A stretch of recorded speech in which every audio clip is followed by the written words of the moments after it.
Breaking news చూసే ముందు ఒక బిగ్ అప్డేట్ మీకు తెలియజేస్తున్నా. హైదరాబాద్ మొత్తంలో ఉన్న బెస్ట్ ప్రాపర్టీస్ అన్నింటినీ ఒకే వేదిక మీదకి తీసుకొస్తుంది సుమన్ టీవీ.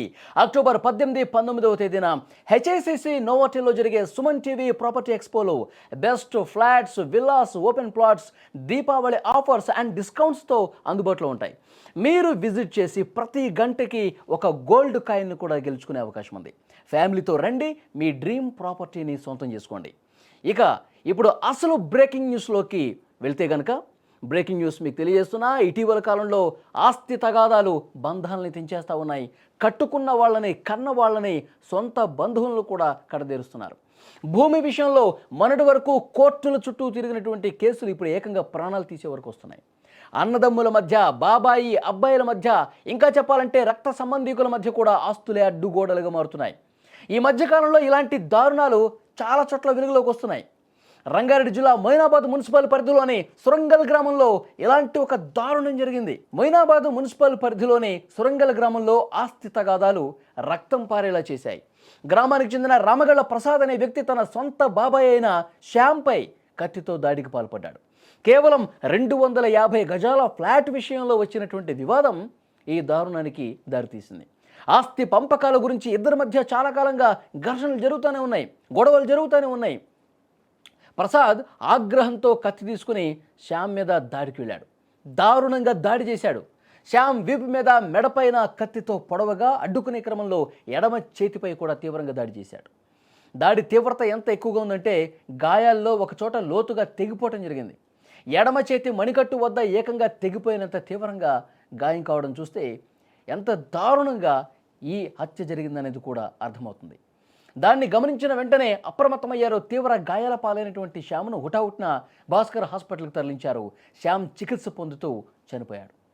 ఈ ఘటనపై పోలీసులు కేసు నమోదు చేసుకుని బాబాయిపై దాడికి పాల్పడి పరారైన అన్న కొడుకు ప్రసాద్ను పట్టుకునేందుకు ప్రత్యేక బృందాలను కూడా ఏర్పాటు చేశారు.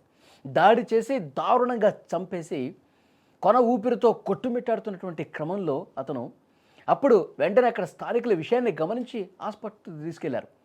వీళ్ళు ఆసుపత్రికి తీసుకెళ్తుంటే అతనేమో పరారైపోయినటువంటి పరిస్థితి. పోలీసులు కేసు నమోదు చేసుకుని దర్యాప్తు చేస్తున్నారు. అతని కోసం గాలిస్తున్నటువంటి పరిస్థితి. కానీ అక్కడ ఉన్నటువంటి స్థానికులు కావచ్చు, ఇంకా కుటుంబ సభ్యులు చెప్తా ఉన్నారు, ఎంత దుర్మార్గంగా ఆలోచన చేశాడు. కేవలం ఆస్తి కోసం, 250 గజాల స్థలం కోసం ఇంత దుర్మార్గానికి తెగబడ్డాడు. వీడిని వదలదు, కఠినంగా శిక్షించండి అంటూ పెద్ద ఎత్తున అక్కడ కుటుంబ సభ్యులు డిమాండ్ చేస్తున్నటువంటి పరిస్థితి. గతంలో కూడా చాలా సందర్భాల్లో గొడవలు జరిగినాయి. ఆస్తుల కోసం ఈ విధంగా గొడవ జరిగిన పరిస్థితి, దాడులు చేసుకునే పరిస్థితికి వెళ్ళారు. కానీ ఈరోజు ఏకంగా చంపేశాడు. వాటిని కఠినంగా శిక్షించండి. అసలు కుటుంబ బంధాలు ఏమైపోతున్నాయి, మానవ సంబంధాలు ఏమైపోతున్నాయి? కేవలం డబ్బుల కోసం, ఆస్తి కోసం ఈ విధంగా హత్యలకు తెగబడే పరిస్థితికి వస్తుంది.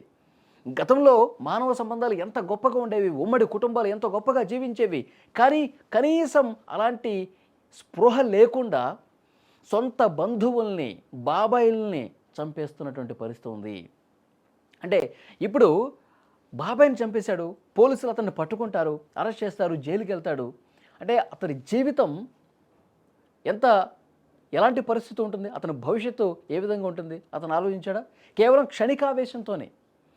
ఇప్పుడు గ్రామంలో అతన్ని ఎలా చూస్తారు? సొంత బాబాయిని చంపిన దుర్మార్గుడు అని చూడరా?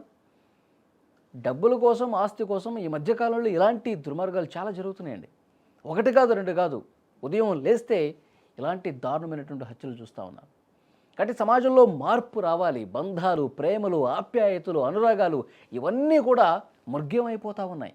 డబ్బు మాయలో పడి తక్కువ టైంలో ఎక్కువ డబ్బు ఏ విధంగా సంపాదించాలి, ఆశ పెరిగిపోతుంది.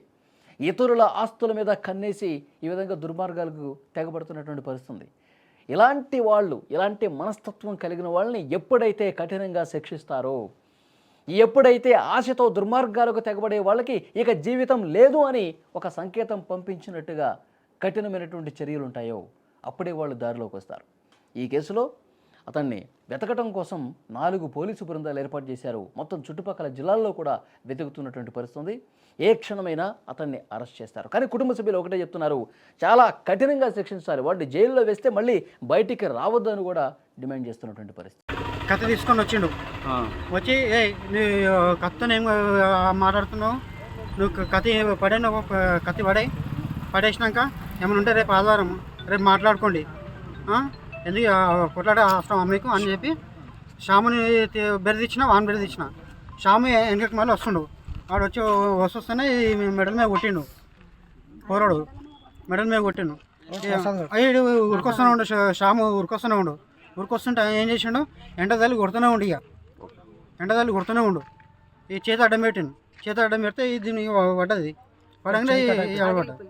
ఈరోజు ఉదయం సురంగల్ గ్రామానికి సంబంధించినటువంటి డబుల్ బెడ్రూమ్ క్వార్టర్స్ దగ్గర ఒక ప్లాట్ విషయంలో పంచాయతీ జరిగి నిందితుడు ప్రసాద్ తన చిన్నాన్న అయినటువంటి శ్యాము కత్తితో పలుచోట్ల నరకగా తీవ్రమైన గాయాలు అయి కత్తితో పాటుగా పరారు కావడం జరిగింది. నిందితుని పట్టుకోవడానికి టీమ్స్ కూడా ఏర్పాటు చేయడం జరిగింది. ఇటు విషయంలో బాధితుల ఫిర్యాదు మేరకు అటెంప్ట్ మర్డర్లో ఒక కేసు నమోదు చేసి ఇన్వెస్టిగేషన్ ప్రారంభించడం జరిగింది.